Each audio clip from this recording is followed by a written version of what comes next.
Welcome to Silicon Economics. Silicon Economics is a podcast where we explore the intersection of technology and economics. I'm Rob Soderberry, Executive Vice President and General Manager of the Flash business here at Western Digital. With me is my co-host, Adarsh Kannan, VP of Economics and Data Science here at Western Digital. Adarsh and I are excited to bring you this episode. Let's jump in.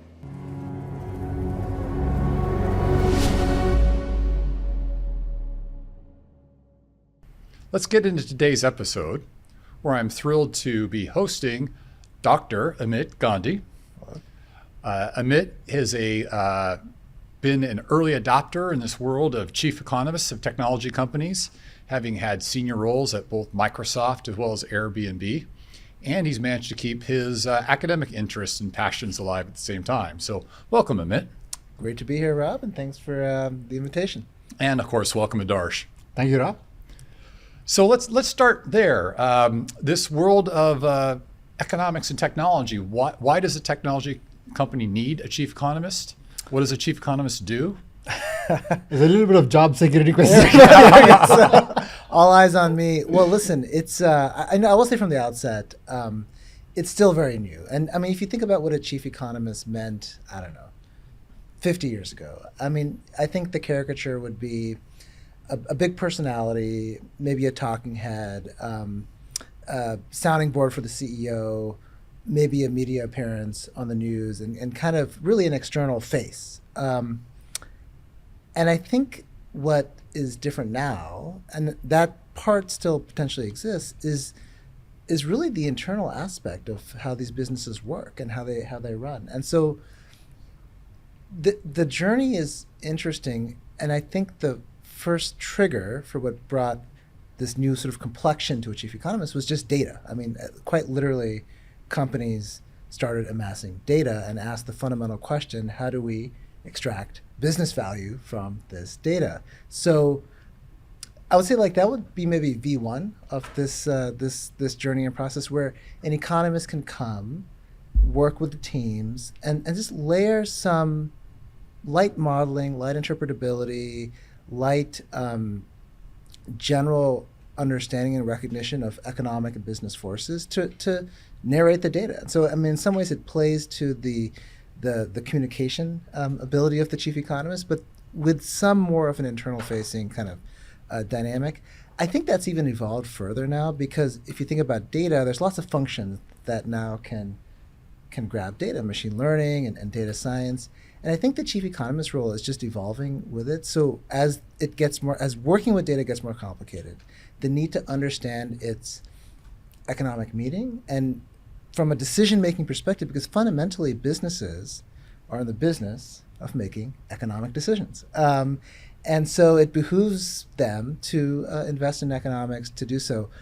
It's a challenging role because every company is different. And so fitting that thought process into a company's culture requires patience and humbleness from the economist, and that's not always the personality of the economist. And so that, I think that's just been where I see the role and the area is so exciting. It's different at every company, and that's part of the joy of the job. Yeah, it's interesting as the industry has evolved.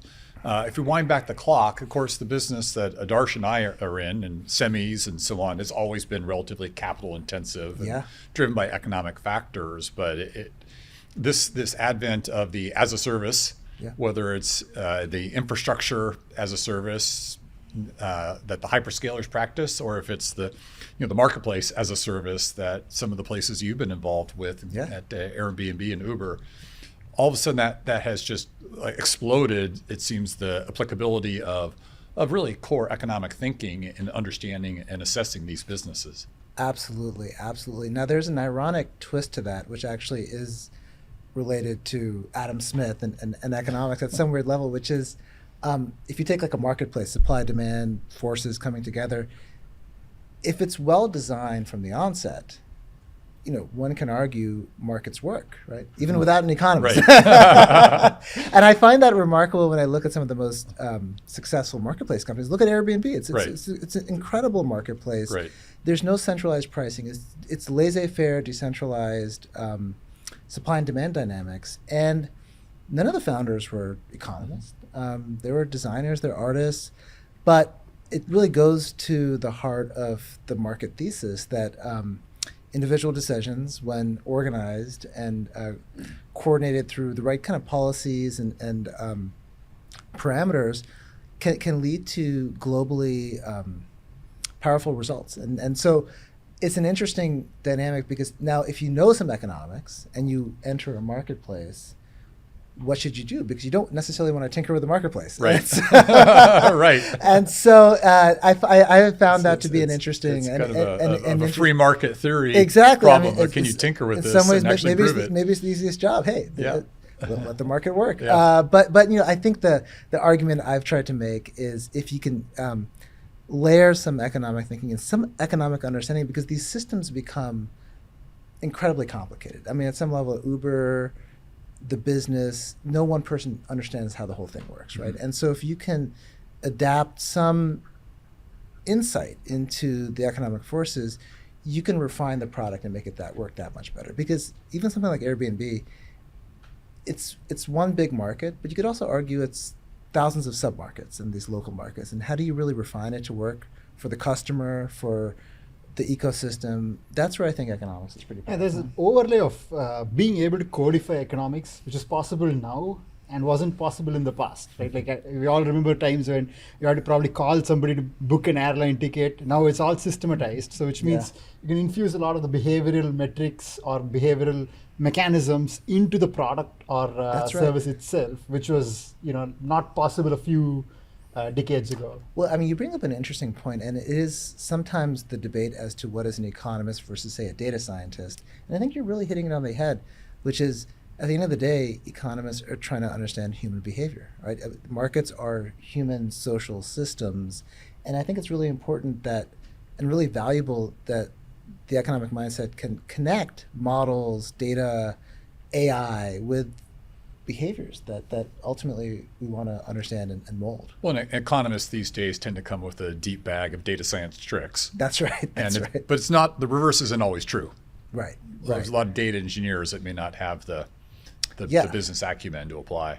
I mean, this classic economic sort of idea of comparative advantage. We all have our comparative advantages. And I think the really great companies, and not everyone has figured this out, but figure out how to keep economists working on their comparative advantage in a way that complements the data scientist, that complements sort of the computer science, and working as a collective. I think there is sometimes a tendency for economists in industry to just become data scientists because that's right. a well-defined career track. There's data, they learn these tools, but they lose a lot of what they've learned, and there's some really powerful ideas in what they've learned.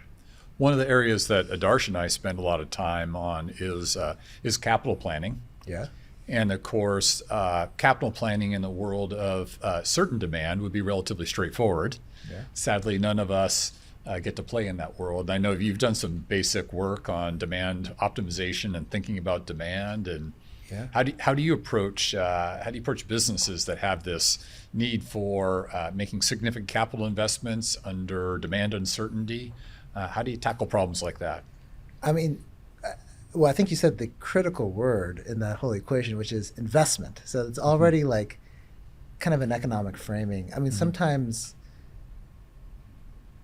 companies can treat capital as a cost. It's literally a cost of capital, and that sort of changes the entire economic prism. So I think the first step is like framing the problem, right? We're making an investment problem, right? We're building an asset, and this asset will have value over time. That value may be uncertain, but can we start to just sort of understand those pieces? And part of the art of doing this, like in the case of demand uncertainty, so we have it's hard. We don't know the future, but let's just start framing the pieces of the problem, right? Like here's the markets, here's what we think the demand looks like, here's here are the things we're investing in, right? Here's how the things we're investing in lead to some product changes that touch demand, right? So just I think a lot of the key to doing this well is getting those pieces of the story once those are there, then we can start thinking about the precision, right? Because I think there's a temptation to jump into the perfect demand forecast, which Right. doesn't exist. Right. Right. But even without the demand forecast, we need a demand forecast, but if we can get those pieces working, then we can start to just refine and iterate, right? Let's get a starting point for demand. Now, uncertainty is interesting just because it's a very different decision-making mindset. A lot of businesses are very risk averse, as you know, and so there's a tendency to shut off the uncertainty. I have personally found that it's hard to look at like scenarios. People just want to know what's going to happen. Right. Single point forecast. Tell me what the world's going to look like 3 years from now. So there is a sense, and I don't know, Adarsh, if you felt this need in your roles as the economist, sort of the demand expert, to offer opinions as to which of these scenarios you view as the most plausible. Sometimes it goes beyond the data. It goes. Right. Has that been something you've? Yeah, certainly. I mean, that is something that has come to be, and even this mentality shift of saying that, look, just because I have a title as an economist doesn't mean I have an oracle ball that I've kind of hidden away from the rest of the company. It's really about taking a disciplined or a rigorous, systematic approach to stochastic demand that could change over time, and then being able to codify and say how that works backwards into our investment thesis.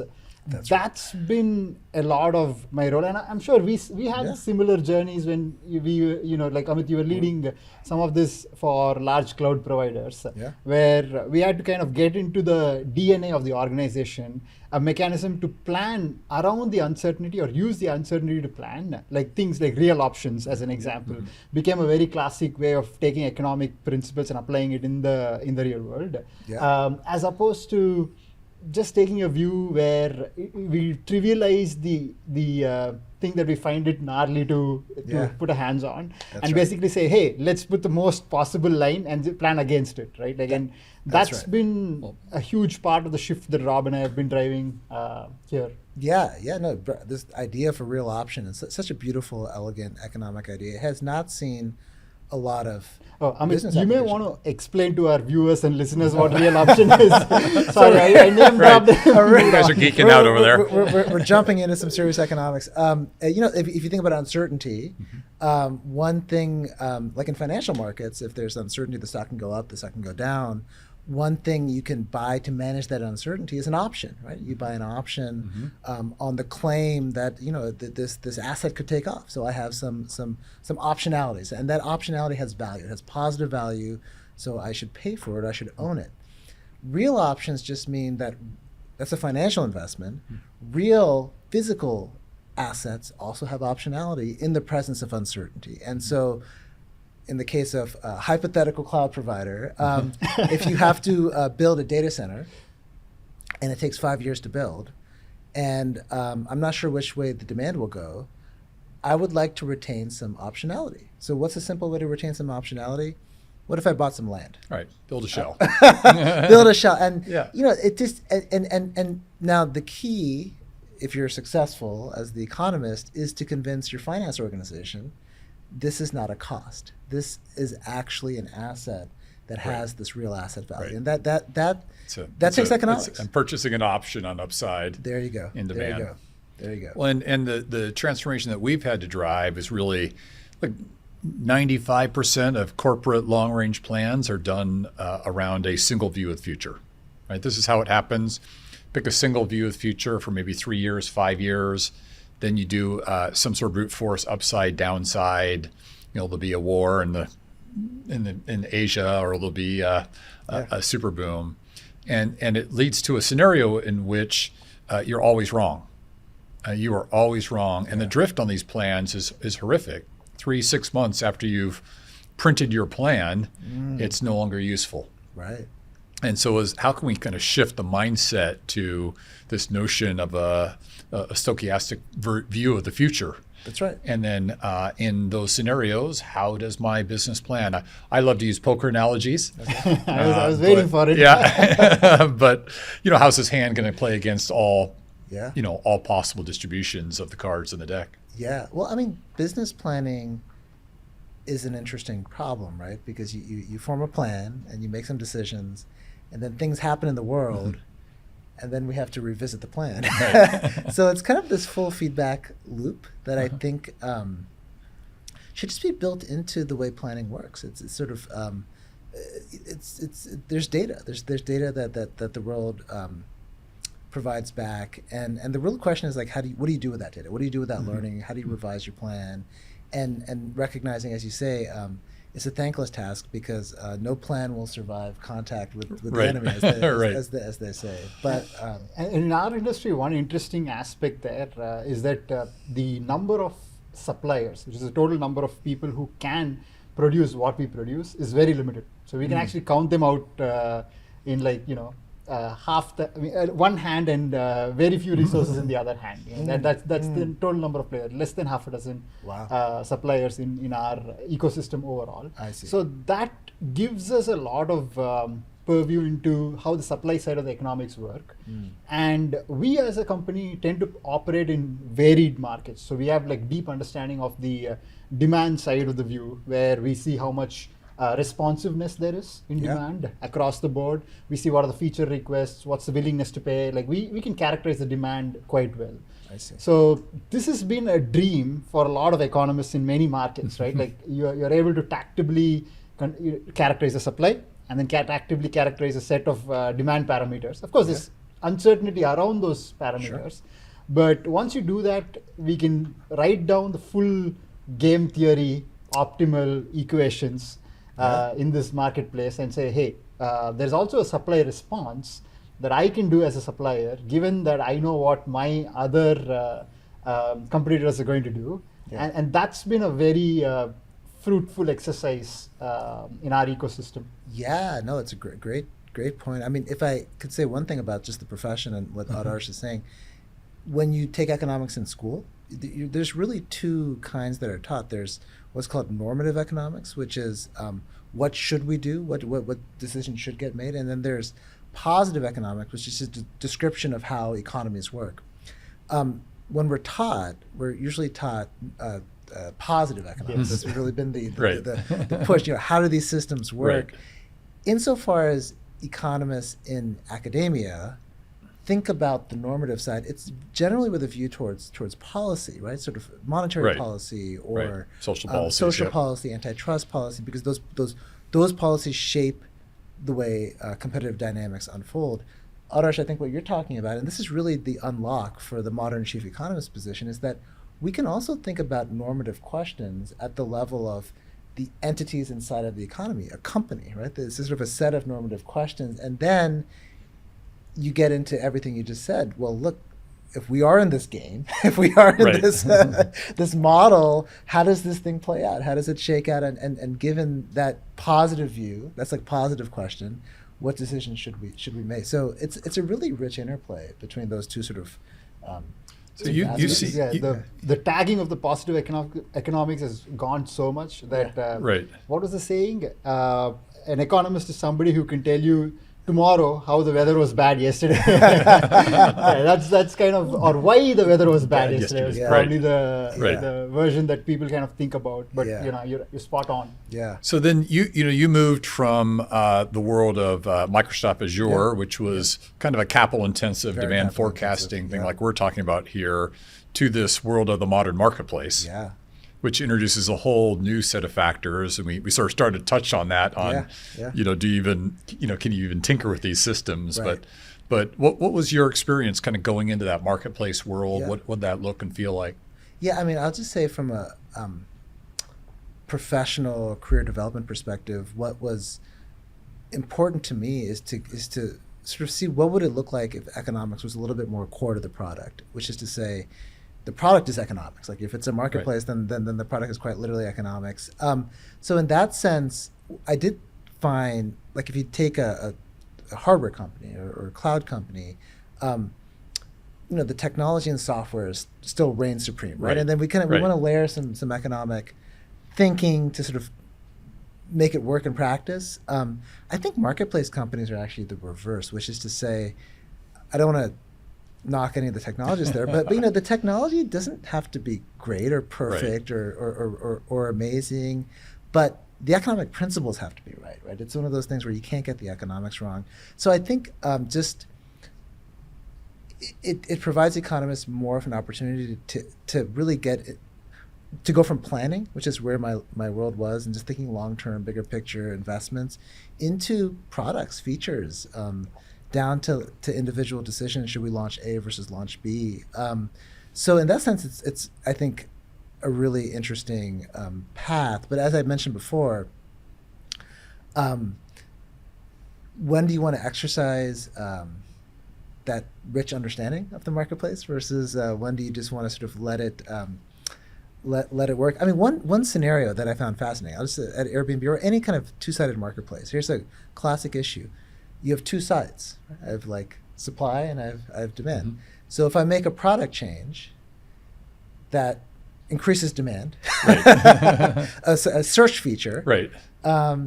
Great. But what if that product change increases demand, but now it hurts a subset of suppliers, right?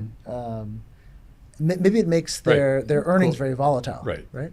How do you even think about that trade-off? Like that is such a very profound question that literally demand and supply are not aligned in terms of where this product feature is, what this product feature is doing. So I really, to me, that's sort of it opens up that new class of question that I think is just pretty exciting from that kind of feature. This aspect of mechanism design of the marketplace, or like the way you sort of set it up, has played out in several places, right? Like one example that comes to me starkly is eBay versus Amazon. Both where, at least in the Amazon, the seller business, right? The one where Amazon does not buy the inventory and they don't take any inventory risk. Both the marketplaces were meant to connect a seller and a buyer.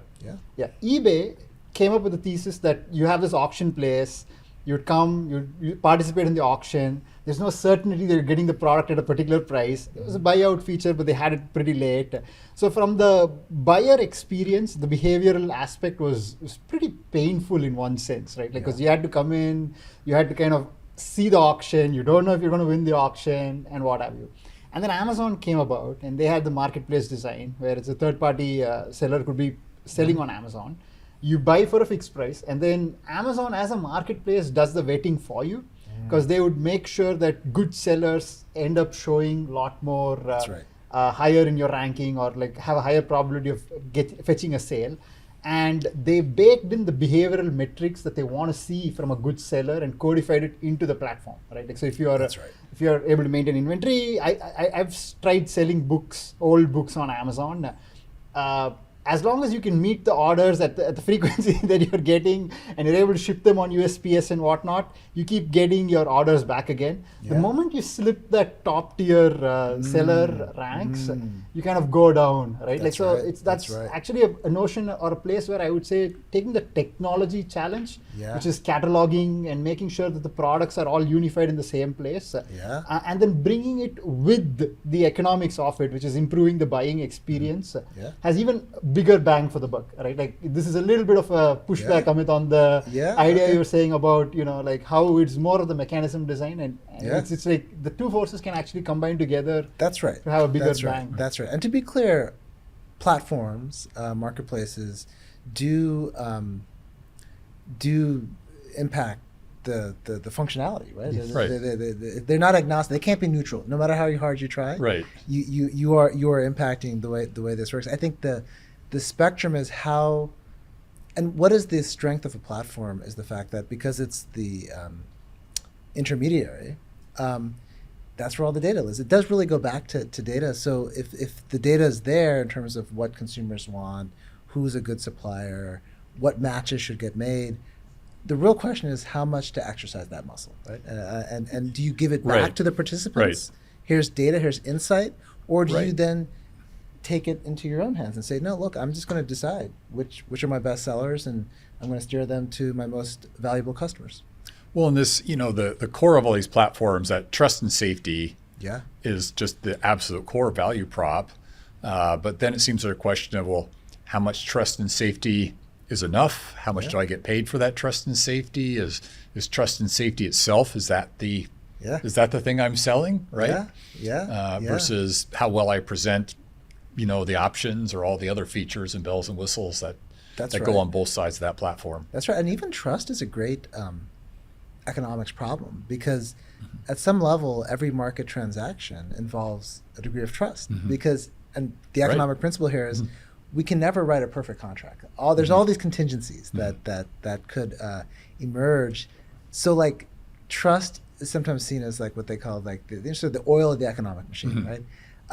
So if you can understand those principles, what allows trust in the real world, companies, can and do try to build them into the platform. So I think it's pretty fascinating. Rob was spot on there, I would say, because like when the Web3 side of the world came, everyone was talking about some of these platform businesses and multi-sided marketplaces getting disrupted because at the end of the day, it's a supply-demand matching problem. So if you could democratize holding of wallets and capabilities within the phone, great. Then you Web3. almost, you almost solve this problem, right? Not really a bastion of trust. Yeah. But that's exactly the point that I was going to, which is, somehow the ecosystem players, like just having that marketplace and that safety icon, even if I'm not exercising it, knowing that there is a big entity backing this, either in the form of insurance, say in Airbnb's case, it could be host insurance, right? Like, or for Uber, just knowing that I can press a button so that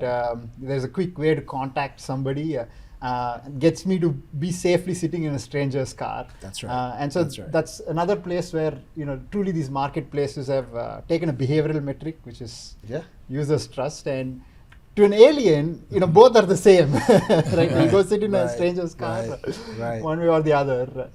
But for humans, it's not. But it still goes back to the fundamental question: how much of it is trust the marketplace, trust us, the platform, or trust the participants on the other side? And I think one thing the platforms can do that I've encouraged is to recognize, look, if you can trust the other side of this transaction, that's a much more scalable dynamic, right? So what we really want to get in the business of doing is sort of instilling, building tools and instilling norms, if you will, that sort of allow trust at scale. Trust at scale is hard. It's hard to do.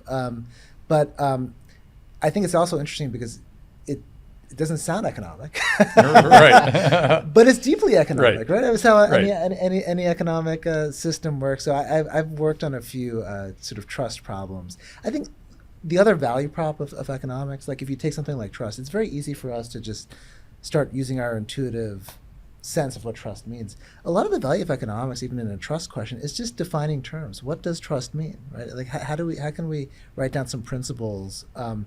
And I think that's so important to that kind of a conversation. It's really hard to make progress on trust until we have defined trust.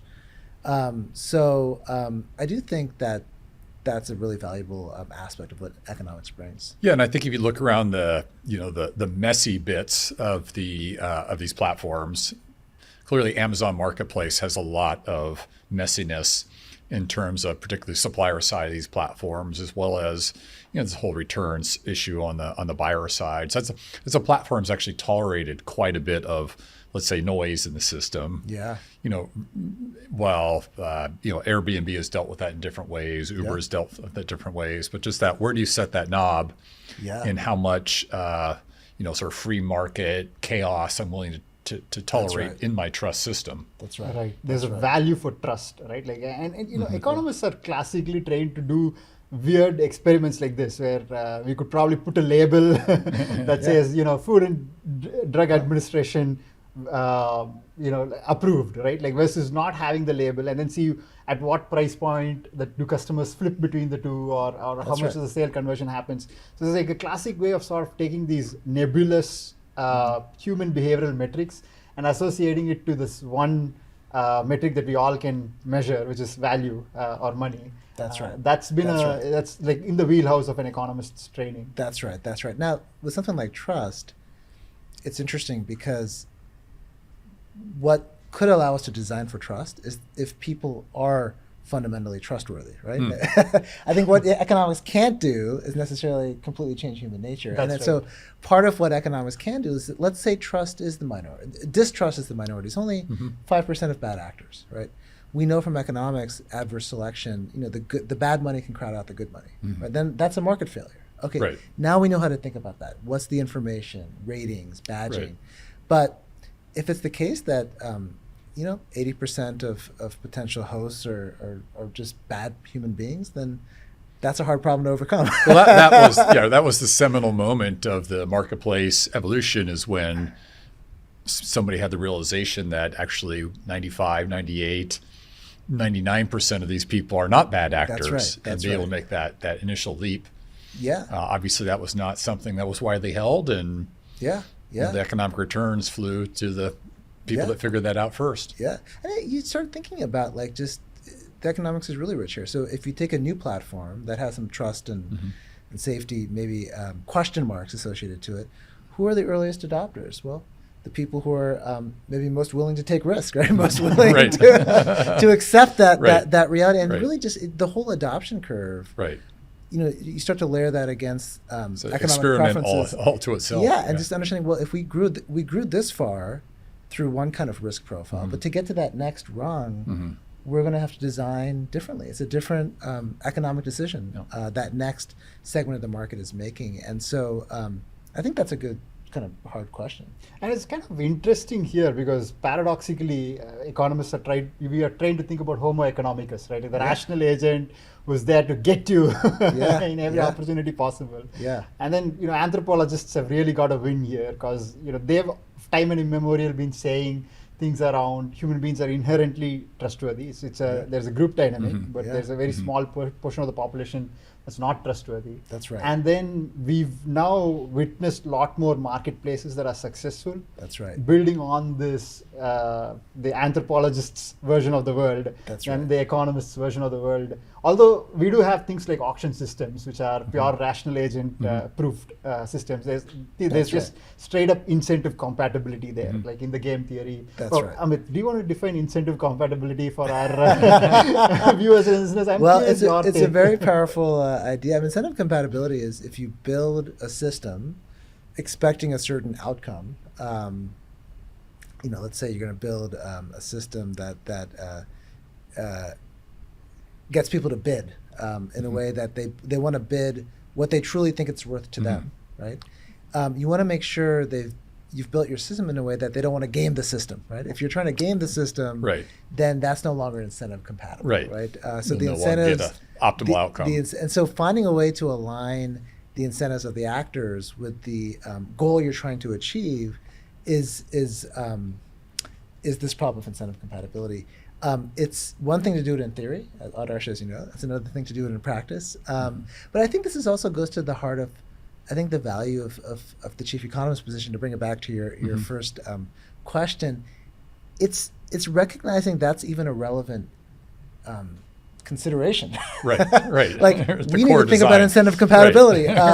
Who would have known, right? Right. Unless there was an economist in the room, would that issue have even or a visionary, visionary EVP such as yourself? But no, so I think a lot of the value is it's language. It's knowing what's the right language to inject in the right business conversation. And once you figure out the language, you can leverage all this great thinking that already exists. Yeah, I'm also interested in your thoughts on pricing. You've seen a couple of these large platforms that have very different approaches to pricing, really dictated by the structure of their underlying markets. It makes sense why rideshare would have a different pricing mechanism than the short-term rental market. But how do you see that notion of marketplace pricing evolve? Are we at a steady state position here, or is there room in these systems to continue to evolve the pricing mechanics?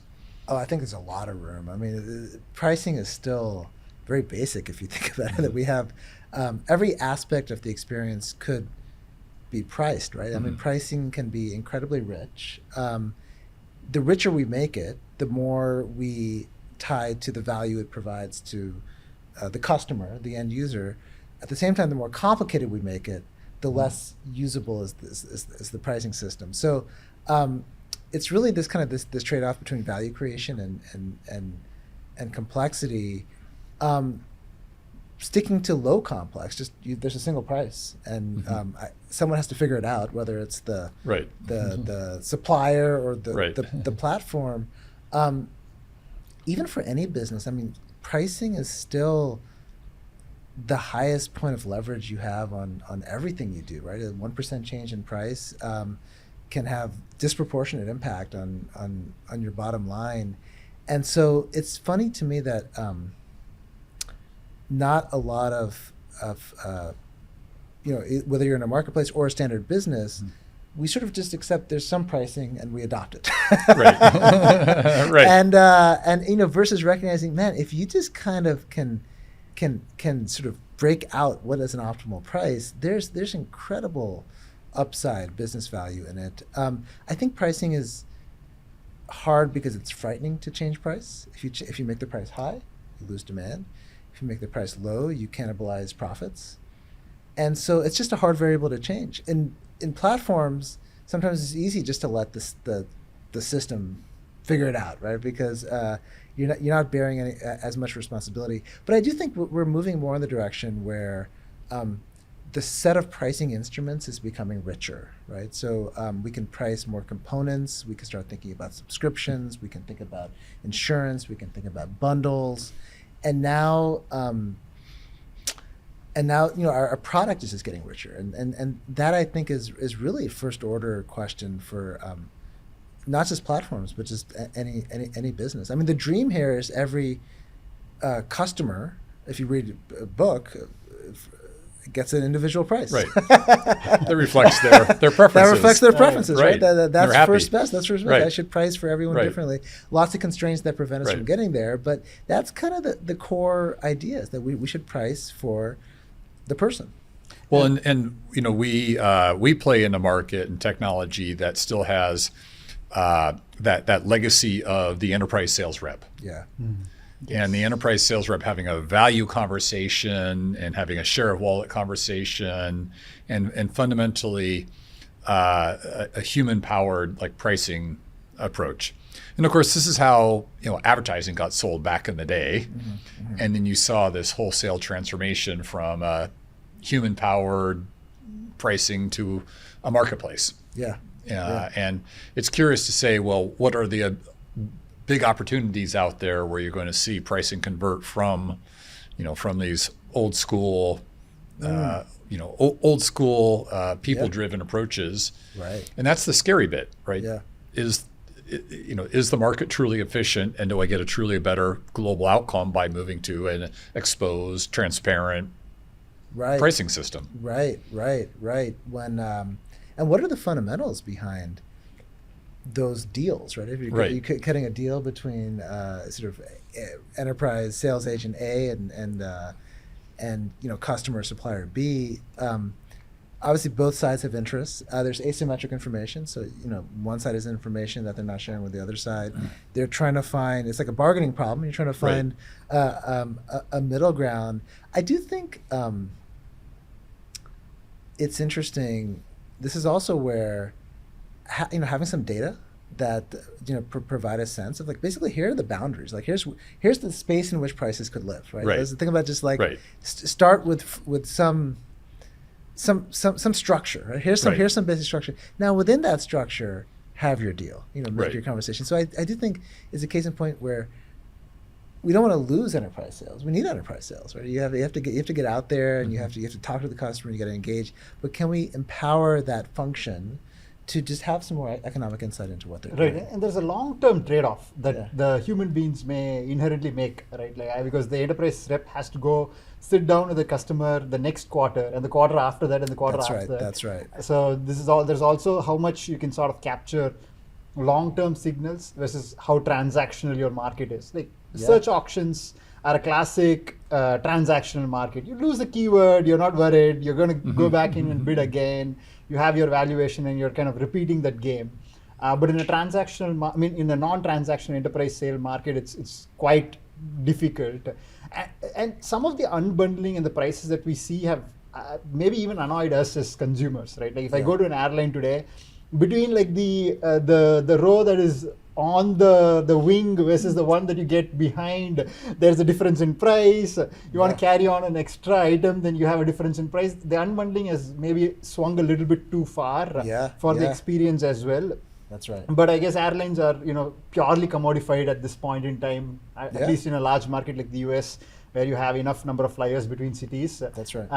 And so that trade-off still may require some sort of a humanness and a decision support system, as you call it, Amit, where they make this long-term trade-off with the customer as opposed to just making the customer feel bad, right? Like That's because right. of That's the right. short-term That's right. pricing gains. That's right. Yeah, so pricing is part of the customer experience, right? And Right. whether it's the enterprise experience or consumer experience. One thing I will say about enterprise businesses, now having been on the enterprise side and the consumer side, in some ways the enterprise problem is harder. What do consumer businesses do really to figure out prices? If we don't know anything else, what can we do? Run an experiment. Right. Wiggle Say, it. price A, Yep. price B, Yep. which gave us more Yep. profit. That's just not available in an enterprise environment. And so it does take a little bit more principle to unpack how to think about optimality. That being said, I think consumer businesses can swing too far in the realm of just, and Amazon has had lots of problems with this. And why have people historically gone to Amazon and seen two different prices? They're behind an experiment. And so I think there's good in both, but the enterprise problem is potentially harder and just different. So, Amit, like one question there that's always been nagging me is how do you think about it in a perishable inventory market? Right? Like something like Airbnb, there you're also competing against own and operated providers. Yeah. So if you don't sell your inventory, are you better off selling your hotel room at of course, a marginal rate that you can make back your staff and electricity and whatnot? Yeah. Or are you better off not selling it, right? Like, and that becomes a very difficult conversation to have. It's different in an own and operate setup. It's very different in a host setup. Yeah. Especially when you have heterogeneous inventory, right? Every Right. item is different. Every home is different. I mean, look, even we're talking about the chief economist function. Even the idea of introducing an inventory, perishable inventory sort of mindset to that problem, I mean, that's still advanced by industry standards. I mean, if you think about airlines, we're talking about airlines. Mm-hmm. They were some of the most sophisticated to first figure this out, right? I have Right. X seats. Right. They're going to fill over time, and I'm going to have a yield curve that just changes, and so I'm going to have prices that are dynamic pricing. Right. It's sort of, it took a lot of, but it's an easier problem. Every seat's up to More or less the same. Right. up to maybe a few location issues are roughly the same, and the timing of who shows up is somewhat predictable. Business travelers, leisure travelers. You take it to a platform that has different homes. Really hard to just apply that. So I don't doubt you, but that's probably not even the first problem. The first problem is still, if I reduce price, I'm going to make more or less money. Right. Right. If I could feel comfortable with that, then we can start thinking about, okay, what is the optimal portfolio of inventory to hold in a given point in time? And that it's really, I'm going back to option value. It is having a more dynamic view of the problem, and that is also still very hard. Most businesses are still incredibly myopic. Right? We have 3-month. You're doing at least long-term planning, but most people have these 3-month horizons over which they're optimizing, and real economics is always going to teach us to have a longer purview, and that's hard. Now, you've stayed active in the academic world. Yeah. Are we going to see some more academic research from you, or what's the future hold? The dream has always been, take this collected learnings from multiple companies, and still, really interested in working, especially with marketplace companies. I'm forming the opinion, and this is part of some sort of book research I'm putting together, just on they're more similar than they are dissimilar, has been sort of a point of view that I've been forming, or which is to say, apart from slapping on homes versus cars versus games, the canonical questions are the same, right? And if we can kind of just sort of have a playbook, you're a marketplace, here's really what you got to know and what you got to tackle from an economics perspective. That's from a, let's call it pedagogical perspective, something that has interested me. I think from a research point of view, there's still so much we don't know. I think doing research, it's what's challenging for the academics working on these questions, is that they're looking at it from quite afar, right? They haven't spent time inside of the companies to recognize it's not just ideas. It's Right. it's practical implementation. Individual actions. It's thousands right. or tens of thousands of people. Exactly. And so Yeah. one of the things I have found interesting, especially coming back to a business school, I'm at the Wharton School of Business, is an appetite to kind of show how this is done, right? How do you go from, I have a theory that almost every paper you read in an academic journal has billions of dollars of business value. They're all great ideas. They're Right. incredible ideas. There's such, as you could think about it as universities to companies should be seen as your R&D workbench. Like, this is like 15, 20 years of deep, heavy research. What's really hard is just the last mile problem. Like, how do you pick up any one of these and sort of implement it? Right. And that, I feel, is just a skill. It's just it's a new craft. It's a new field. This is the part of what the chief economist Yeah. does. And so, part of my research, to an extent now, is laying out some of these Yeah. practical barriers. There really is. adoption. I think that's a great way to think about that chief economist role, which is it is that last mile of how do I take these intellectual frameworks and these mechanical frameworks and actually apply them into real world scenarios. Yeah, And it's really yeah. the only way Yeah. that can get done. Yeah, I mean, the great irony of my whole path in this space, my core research, if you just looked at it on paper, you would think every company in the world is using my research. Because I literally talk about the demand and supply of what are called differentiated products. That's all these companies. Not once, and this is still a deep embarrassment to me, have I ever used my own research. Although I've used yours. I'm glad he's used my own research, but it just goes to show, like, when you write about it in the abstract, you miss something. And so I do want to eventually find, I'll have to ask Adarsh how he did it, to draw that bridge a little bit more between my research and I think there's a theoretical construct as well that is of interest in the popular world, which is this issue of monopolism, pricing. And we go back to our conversation about trust. Yeah. So we now know that what we're paying Uber for, Airbnb or StubHub, is trust. Now the question is, as these platforms become more dominant in the market, is that spread reflective of the value of trust? That's right. Or is that spread now somehow become reflective of the power of that marketplace? Yeah. And Ticketmaster being the poster child for this one, because so many people are exposed to the fee structure there. That's right. But in essence, it's the same argument as in the Uber, spread between drivers and passengers and so on. So it seems like like an academic understanding of pricing and its role on that conversation is a super interesting area. 100%. And Ticketmaster particularly is like one of those places where the ecosystem wasn't contained just to the marketplace. They started striking deals with venues. They were able to make exclusive venues, exclusive artists, and they sort of grew from there. So there's like a clear path to understand the network effects and externalities of these marketplaces how they kind of grow beyond what was originally just their surface area to the broader economy. That's right. Yeah, no, I mean, the network effects, what Adarsh is saying is the more people who use it, the more valuable it becomes, and that becomes like a runaway form of market power, kind of as you're suggesting. That said, I mean, even if you take Ubers or Airbnbs, you can stay at hotels and you can still there's multiple platforms, get a cab. And so like what is the if we had to use the word sort of the monopolistic power, I think is still debatable. It's still I think that's what makes it interesting. Arguably, you've got a direct competitor, you have direct alternatives, you've got taxis, you've got public transportation. Right.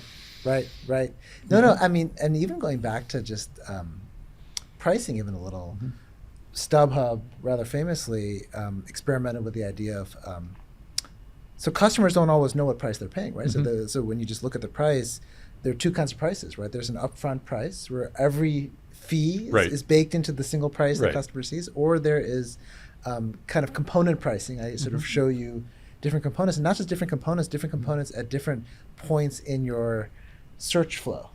So I see a price in here versus a price B, sometimes known as drip pricing. But that alone has Right. significant impact on what customers believe is the price they're paying to the value prop of Right. of the platform versus just the price of the I service. think we're getting into episode 2. Okay. We'll save that one. That's a big topic. That's a big topic. Particularly in travel. Well, look, it's been a wonderful conversation. Yeah. Love to dive into all these aspects of the technology and economics realm you've seen. And we really look forward to seeing what's going to come from you in the future. Yeah, well, I'd love to come back and want to commend you on hiring such an excellent chief economist yourself. Adarsh is incredibly skilled. I've learned a lot from him, and I look forward to seeing what ideas you put out into the public sphere on this very same topic. Well, I'm only humbled. Yeah, thank you. All right, and with that, we'll wrap up another episode of Silicon Economics.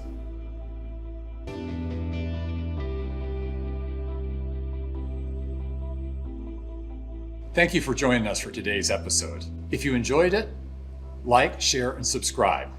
And we're always looking forward to hearing your feedback. And be on the lookout for the next episode of Silicon Economics.